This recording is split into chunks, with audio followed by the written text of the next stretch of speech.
Hello, this is Seth and I've got another personal blog for you. So, February is coming up.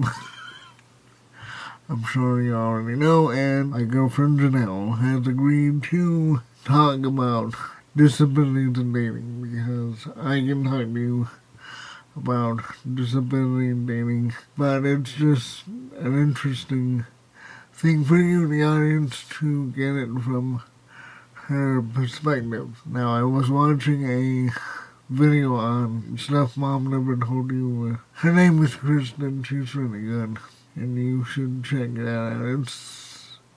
She was talking about disability and dating in this video. She has a whole slew of other videos, and this one I felt appropriate because soon is going to be Valentine's Day, and I have a disability. My disability, cerebral palsy, and asthma.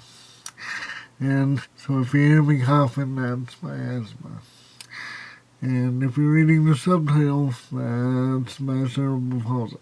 As I've said before, I'm a pretty popular kid. I was very popular. I was one of the most popular kids in school, but internally, I was all nervous. There was a bunch of stuff that I could have stopped in high school, kids picking on other kids, but I was very aware of my status as having a disability, being popular, and I didn't want to disrupt that. But I didn't know, because, I was a kid, that anything I would say would have been accepted. Like now, I had to tell people, cut that out, don't talk to a person like that. And people accept it from me because, I have high standards like that. So, probably would have worked in high school. Sorry about PBA. Probably would have worked in high school too. I haven't dated for a really long time. A long time. If I told you it would be embarrassing, probably 25 years. So this has to do with just a combination of me being shy. I'm an introvert, extrovert. I'm shy around women in the dating space, but I can talk to women in a friend space. So that works against me. My disability works against me. It's a lot of courage to go up to a woman and ask her outright. Or if you're a woman, straight woman, you would have problems with talking to guys. I tried online dating for like 5 years, and people felt betrayed when I told them I had a disability. And I told him later because doesn't really matter because I'm really not disabled. Only I sound like it. I'll just delve into one woman. She told me that I'm too disabled to date. Well, a lot of them do, but this one said that, and that hurts me. And of course it hurts. And I was thinking, I have a domestic degree, that should speak against whatever disability you think I have. But there's a real, as Kristen said, there's a real stigma against people with disabilities. There's ableism, whereas people who won't even consider dealing with or dating people with disabilities because we are second-class citizens because we were born differently than other people. So there's a whole thing. It's along the lines of the type of racism going on where you may have black friends, but they don't really, you can go around and still say the N-word and not really realize that it affects people who are of color, that type of thing. Okay, so the camera shut off and I had to readjust it. I don't know why it shut off, but I was talking about ableism and how it's like racism in a way where you can be casual friends with someone with disability but never want to date them, or someone if they were African American heritage. And we are kind of like second class citizens in this way, and I would like to say that people in wheelchairs are third class citizens because,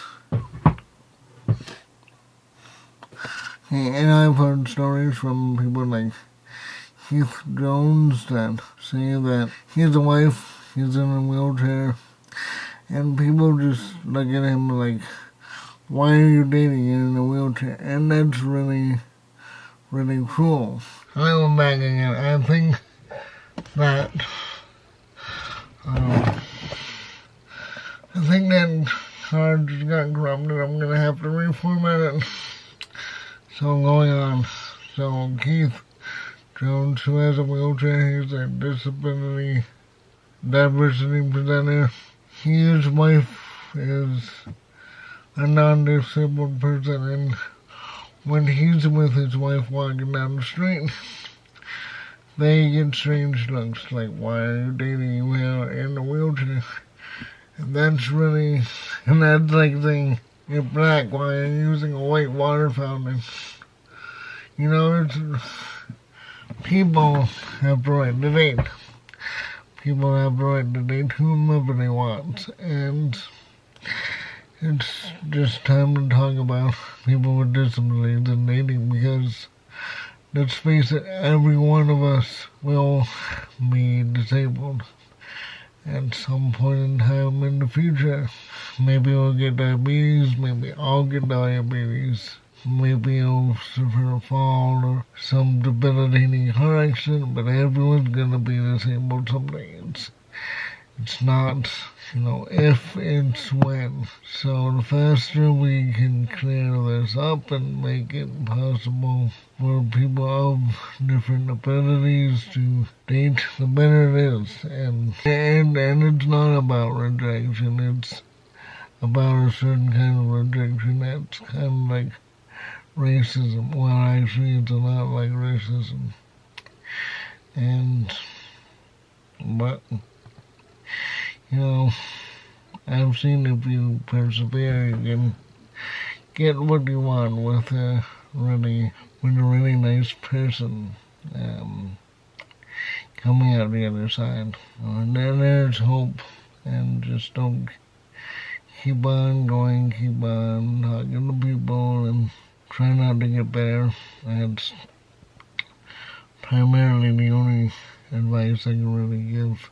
I don't know, it's just airs them all over, but it seems to be tougher for some of us than others, especially if you're like me and you don't really fit into a certain category. I mean, a lot of us are dichotomous, we fit in many categories, but I feel that I'm a case that's a little more different than other people who fit into more categories. But it's important to be kind, and it's more to laugh a lot, especially if you're getting the end of the stick you don't want to get. It will work out in the end. Good to remember that. I will also have some videos where Janelle and I are together. She doesn't live in the same state as I do. She lives in Tennessee, but we went to high school together, so that's probably what gave me an in.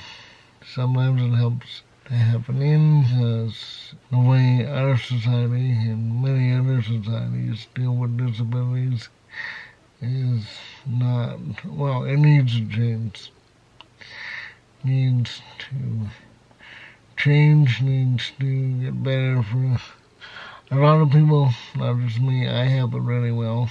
I have a job, I can drive, and I don't want to say 90% of people, but for a lot of people with disabilities, they can't be employed full-time because of the nature of what their disability is.